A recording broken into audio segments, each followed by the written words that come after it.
प्रिय विद्यार्थियों, आज हम पढ़ेंगे मांग का नियम और मांग और आवश्यकता में अंतर क्या होता है। विशेष तौर पे ये हमको पता ही है कि जो मांग और पूर्ति है वो सभी संपूर्ण उत्पादन व्यवस्था के आधार स्तंभ है। इसी तरह हम ये कहते भी हैं कि मांग और पूर्ति अर्थशास्त्र की विभिन्न समस्याओं का समाधान भी करते हैं। लेकिन जब हम मांग के बारे में पढ़ते हैं तो दो चीज़ें बहुत इम्पॉर्टेंट होती हैं। पहला, एक उस वस्तु की मात्रा, दूसरा उस वस्तु की दी हुई कीमत और तीसरा एक निश्चित समय की अवधि। मतलब कि प्रोफेसर बेनहम भी ये कहते हैं कि किसी वस्तु की मांग उस वस्तु की वह मात्रा है जो किसी दी हुई कीमत पर एक निश्चित समय में खरीदी जाएगी।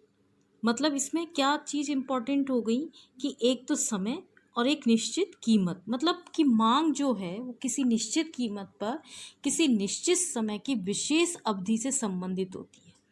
ठीक है, ये हमें पता है। तो किसी वस्तु की मांग किसी निश्चित समय में सभी संभव मूल्यों पर उस वस्तु की उन मात्राओं की सूची है जिन्हें खरीदने के लिए एक क्रेता जो है वो तत्पर होगा। तो मांग में कौन कौन सी तत्व शामिल होंगे?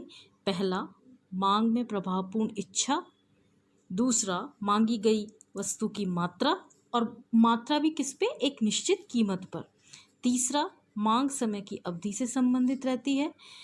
इसका उल्लेख इकाई के संदर्भ में होता है, जैसे प्रतिदिन, प्रति महीने, प्रति सप्ताह या प्रति वर्ष।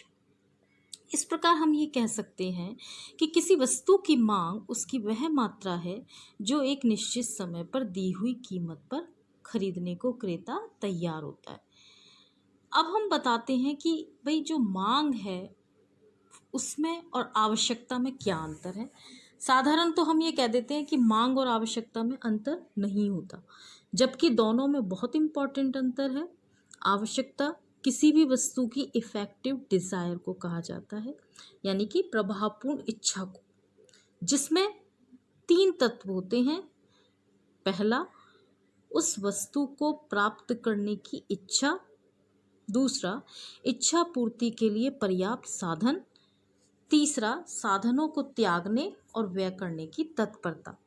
परंतु जो डिमांड है उसको हम केवल प्रभावपूर्ण इच्छा या इफेक्टिव डिज़ायर कह नहीं सकते, ये पर्याप्त नहीं होगा, क्योंकि हमने पहले ही ये स्पष्ट कर दिया है कि मांग में 2 तत्वों का समावेश है कि निश्चित मूल्य होता है और निश्चित समय पर खरीदी जाने वाली मात्रा को व्यक्त किया जाता है। तो जब हम मांग का पूरा पढ़ेंगे तो उसमें जो विभिन्न तत्व होते हैं उनका समावेश होता है, जबकि प्रभावपूर्ण इच्छा में ये सारी, आवश्यकता में ये सारी चीज़ें इंक्लूड नहीं होती। पहला, मांग में कौन कौन से 5 तत्व शामिल होंगे? पहला है वस्तु को प्राप्त करने की इच्छा। दूसरा, इच्छा की पूर्ति के लिए पर्याप्त साधन, साधन को त्यागने की तत्परता होनी चाहिए, एक निश्चित कीमत होनी चाहिए और निश्चित समय की अवधि। इस प्रकार जहां आवश्यकता केवल प्रभावपूर्ण इच्छा को व्यक्त करती है, वहीं मांग एक निश्चित कीमत पर एक निश्चित समय की अवधि से संबंधित प्रभावपूर्ण इच्छा की सूचक होती है। मतलब demand is an effective desire at a price at a time.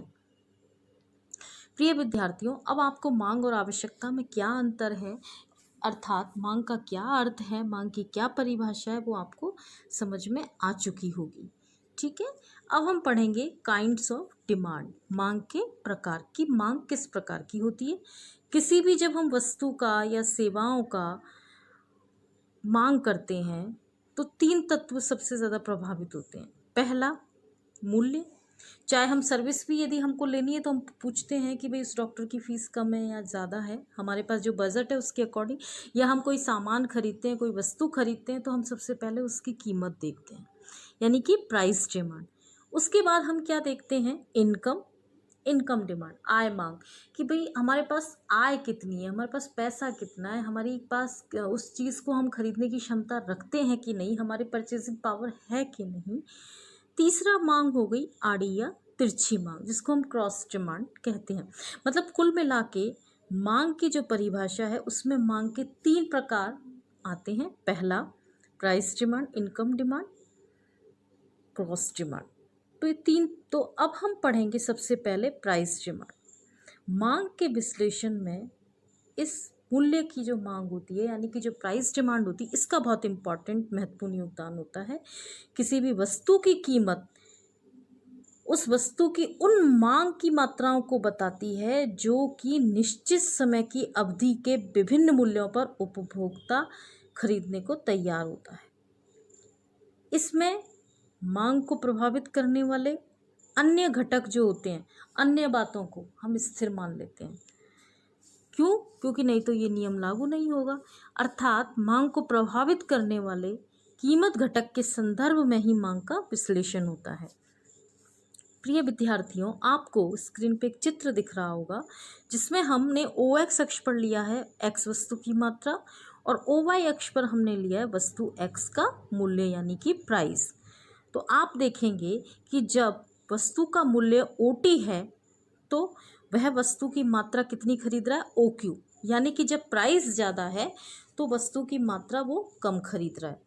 लेकिन आप प्रिय विद्यार्थियों देखो, जब मांग का जो मूल्य, वो जो वस्तु का जो मूल्य है, जो प्राइस है, वो किन्हीं कारणों से, अन्य बातों की वजह से या कैसे भी अगर वो घट जाती है, वो रिड्यूस हो जाती है, तो उपभोक्ता जो है उस वस्तु की मात्रा ज़्यादा खरीदेगा। क्यों? क्योंकि उसे कम प्राइस में खरीदना अच्छा लग रहा है तो डिमांड ज़्यादा कर देगा। तो आप चित्र में भी ये देख सकते हैं कि जब वस्तु का मूल्य OS है तो उपभोक्ता उस वस्तु की डिमांड OQ से बढ़ा के OQ2 कर देता है।